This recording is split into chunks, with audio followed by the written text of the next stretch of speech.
Hello, thank you for being a volunteer interviewer for our upcoming Minnesota Homeless Study. I'm Greg Owen, and I've been managing this project since it began more than 30 years ago. We've got good news and bad news for you this year. The good news is that we've cut nearly a quarter of the questions out of the survey. The bad news is you still have to watch this video. And I'm Michelle Decker-Gerard. I am the current study director and have been working with Greg every step of the way. On behalf of our entire team, thank you for taking the time to complete this training.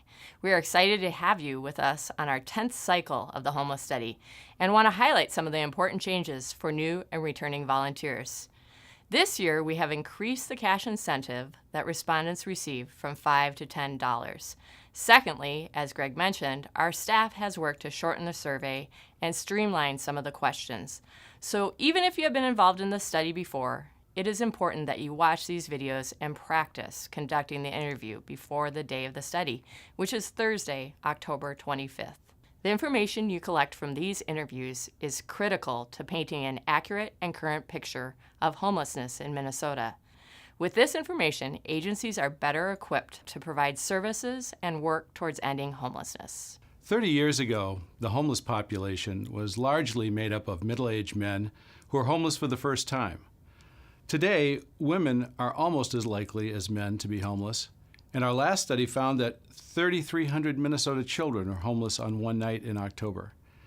Increasingly, the parents of these children report that they first became homeless as children themselves. People who experience homelessness are typically burdened by multiple difficulties, including histories of trauma, physical and mental health, and other problems.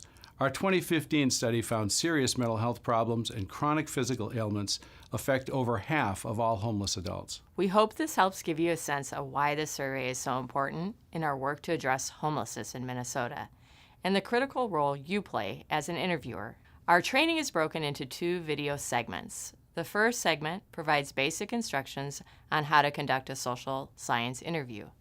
Since we can never improve on data once it is collected, the more prepared you are, the better our data will be. The second segment provides detailed instructions on how to navigate the survey itself in order to reduce errors and produce study data that will be useful and accurate. For those who are also doing interviews as part of our American Indian Reservation study, there is a brief additional segment for you to watch, which highlights the differences between the surveys. I want to emphasize the importance of practicing the interview with someone after watching the training. It will really help you move more smoothly through the interview on the day of the study. We'll be communicating with all of our volunteer interviewers by email, although we're happy to take your phone calls too. On the screen, you'll see the names, emails, and phone numbers for our volunteer coordinators, Chris Lindberg and Karen Olsted. They can answer any questions you have about your site assignment, interview times, and any other details related to your work as a volunteer interviewer. Also, please visit our website, mnhomeless.org, for more information and updates on the study. Again, thanks so much for your help in this important work and for taking time to complete our interviewer training. Our study depends on volunteers like you. We also want to thank our collaboration of private and public funders, including the state of Minnesota, whose support we rely on to complete this study. Thank you.